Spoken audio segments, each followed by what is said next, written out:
Em Hebreus 11, na palavra de Deus, vai falar sobre as nuvens de testemunhas, que seriam aquelas pessoas lá da antiguidade, do início de tudo, não é? Que morreram, partiram para a glória, mas deixaram seus testemunhos, deixaram suas lições de vida para a atualidade escrita ali na Bíblia. Mas sabe, que lições nós deixaremos da nossa vida lá para o futuro, para a geração vindoura? Será que nós deixaremos testemunhos como o da vida desta mulher que nós vamos ouvir agora? Fique atento e você vai se encher da graça de Deus. Não pude comparecer pessoalmente, mas estou aqui para dividir com os irmãos alguma experiência que eu vivi e que eu acho interessante, correlacionando com a experiência que nós estamos vivendo agora. Em Hebreus 6, 18 e 19, diz o seguinte: a esperança é a âncora da alma. Segura e firme, penetra além do véu. O que move a caminhada da gente é realmente a esperança. Nossa jornada de fé, ela é sedimentada impulsionada por essa luz que nós temos pela frente. A esperança nos faz olhar para frente, olhar para dentro e olhar para trás. Nós atravessamos, aos 75 anos, a gente já atravessou deserto, já atravessou planície, já escalou montanha.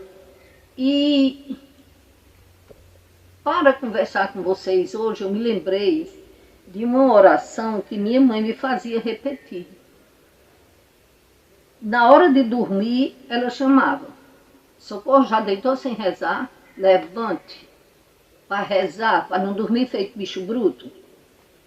Repita: Jesus, manso e humilde de coração, fazei o meu coração semelhante ao vosso. Livrai-nos da peste, da fome e da guerra. Aí certa vez eu perguntei para ela: por que peste, fome e guerra? Ela disse: porque um não vem só.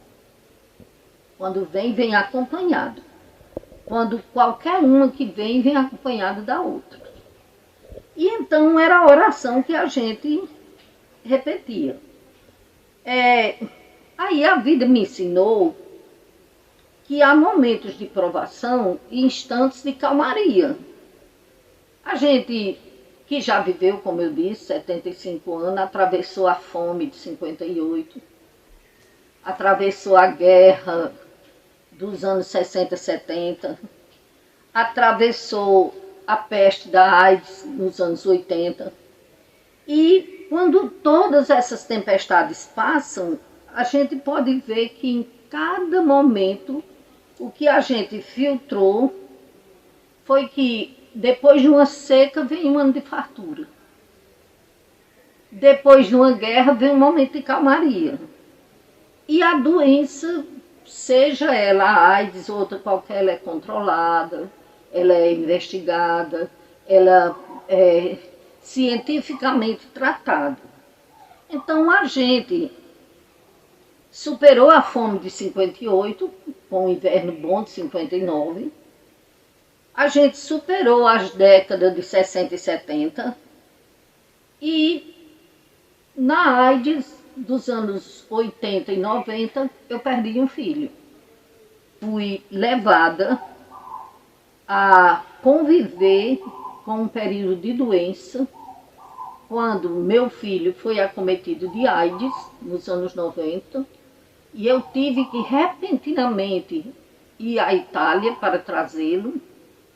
E lá na Itália a gente descobriu, a gente constatou, a gente aprendeu que a nossa condição de mãe não valia nada para assinar o documento.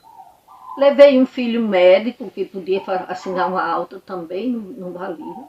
Recorri ao consulado da Itália para ver se eles faziam uma alta, se eles liberavam para eu trazer. Também o hospital não liberou. E aí nós vivemos um momento de muita angústia, porque naquele momento eu não sabia o que fazer. Eu apenas só sabia dizer: Jesus, tem misericórdia de mim. Porque eu tinha que ficar sozinha num país estrangeiro, cuidando de uma pessoa que estava à porta da morte, e eu, gente, não tinha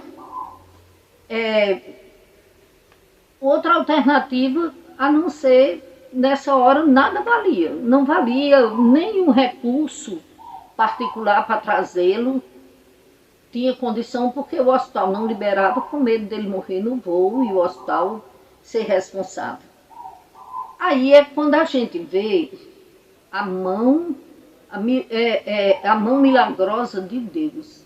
Deus interveio na hora exata.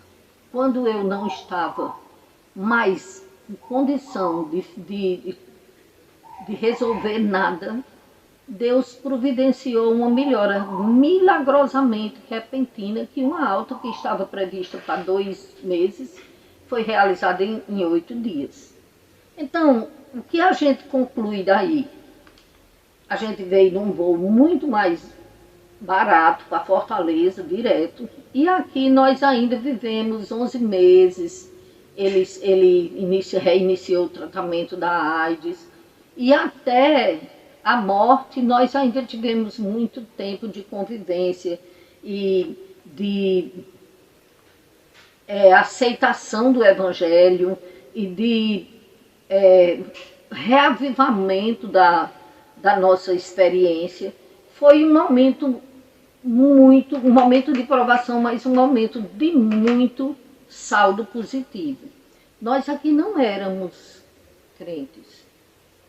Eu era católica e os meus filhos também. Com essa experiência com meu filho, quando ele chegou, um certo dia, num domingo, um grupo de evangélicos bateu a porta. Era um domingo à tarde. Eu estava sozinha com ele. E eles perguntaram se aqui tinha um rapaz doente e que eles podiam fazer uma visita.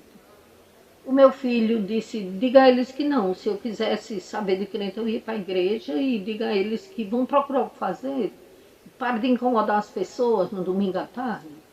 Aí eu disse, não, eu vou mandá-los entrar. Eu vou fingir que estou dormindo. Eu disse, está certo, você pode fingir que está dormindo, mas eu vou mandá-los entrar.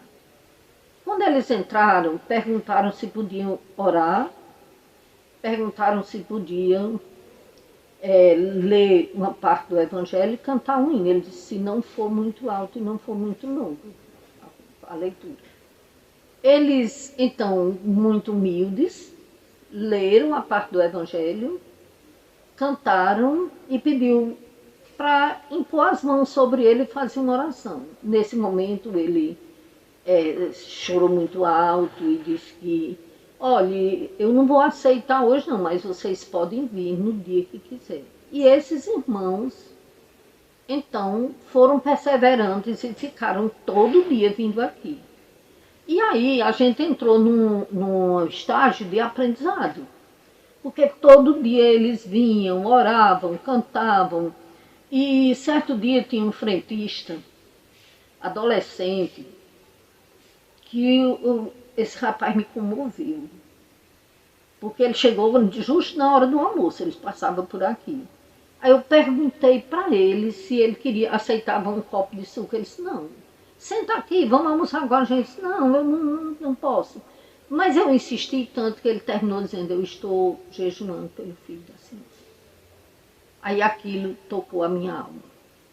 Eu fiquei pensando, como é que um frentista passa o dia de fome orando por meu filho? Esse povo é mesmo movido de muito amor, de muita responsabilidade. E aí, eles não pararam, eles vinham. Até que o meu filho, certo dia, me falou, disse, mãe, me leva para uma igreja, eu quero aceitar Jesus. E eu levei para a igreja, ele aceitou Jesus. Só que no outro dia, ele não andou mais. Depois ele disse, mãe, chegou um grupo aqui, que perguntou se ele aceitava a extrema-unção. Aí ele disse, mãe, diga para eles que eu sou crente. Aí chamou uma pessoa e disse, olha, eu sou crente. confessou à frente de um grupo que vinha fazer a visita a ele, que tinha aceitado Jesus. E aí ele, a partir do dia seguinte, ele também não falou mais. Ele ficava se comunicando comigo por gestos. E durante esse período de que ele aceitou, até o dia quando ele deixou, faltavam 9 dias para a morte dele, quando ele parou de falar. Durante esse tempo a gente conversou muito, ele disse dos propósitos dele de levar o evangelho para as pessoas, se ele se levantasse. Ele se mostrou uma pessoa que só queria ouvir as músicas evangélicas. Aqui em casa não tinha uma fita evangélica, foi que eles trouxeram o melhor da adoração, aí passava o dia todinho com aquela música. E daí então foi quando ele faleceu e eu permiti que a igreja que o evangelizou fizesse o cerimonial do sepultamento. E então, a partir daí, eu e 2 filhas e o meu filho, que foi comigo para a Itália, nós fomos à igreja e aceitamos a Jesus. Foi quando eu vejo que a provação, porque, como eu disse, eu tenho pouco tempo para falar para vocês de um testemunho que é muito longo, as adversidades que nós passamos nesse tempo foram muito grandes, mas assim, foi através do sofrimento, foi através da provação, foi através de uma experiência dolorosa que o Evangelho entrou na nossa casa. E hoje eu digo, bendita seja essa provação que nos trouxe a salvação.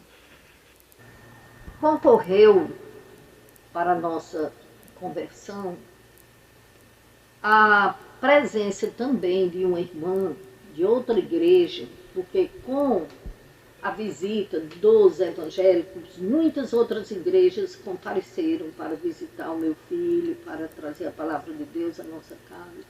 É algo assim maravilhoso, porque é assim como se Jesus estivesse batendo a porta e pedindo entrada e chegando e trazendo para cá, para um povo tão teimoso e resistente, mas a luz do Evangelho chegou. E concorreu para isso a evangelização de uma irmã. Porque eu dizia que a minha hesitação era Maria, porque eu era muito devota de Maria. E aí essa irmã, ela me falou tão bem, com tanta propriedade, com tanta segurança, que Maria é bendita entre todas as mulheres, que Maria foi escolhida para ser a mãe do Salvador, que Maria é bem-aventurada e que nós devemos ter o respeito, não a idolatria e tal, tal. Ela me falou tão bem que me convenceu. E aí eu disse para ela que eu iria à igreja dela para fazer minha decisão.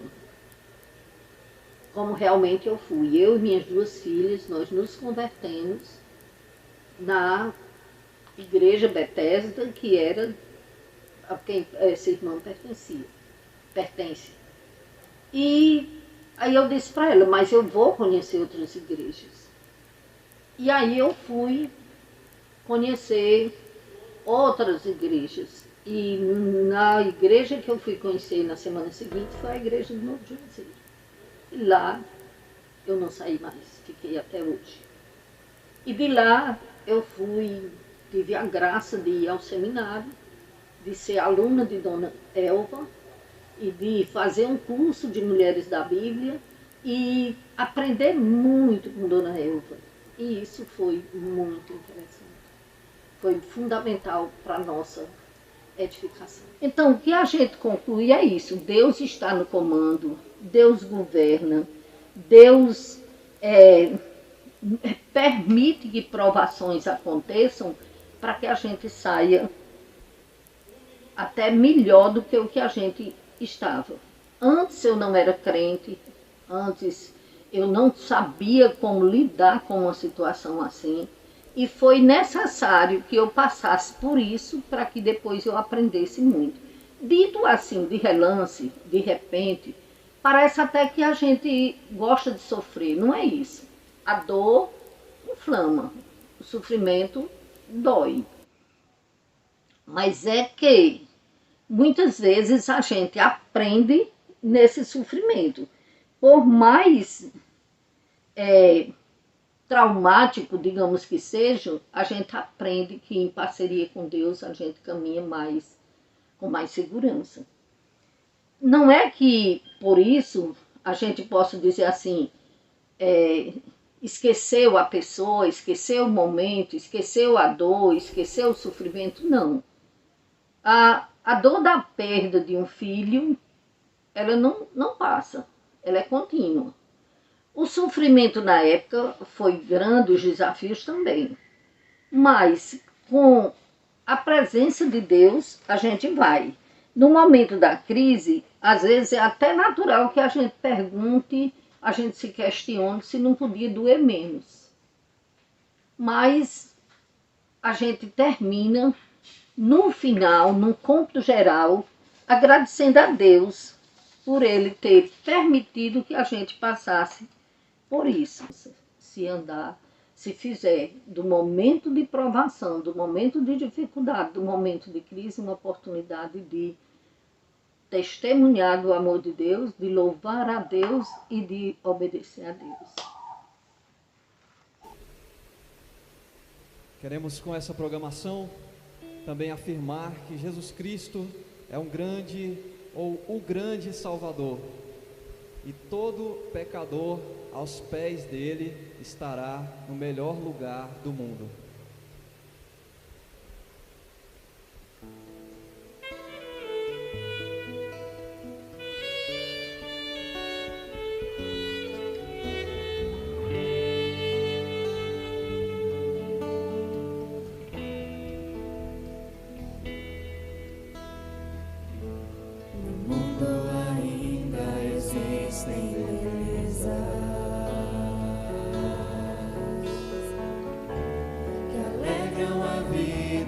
Fazem sonhar.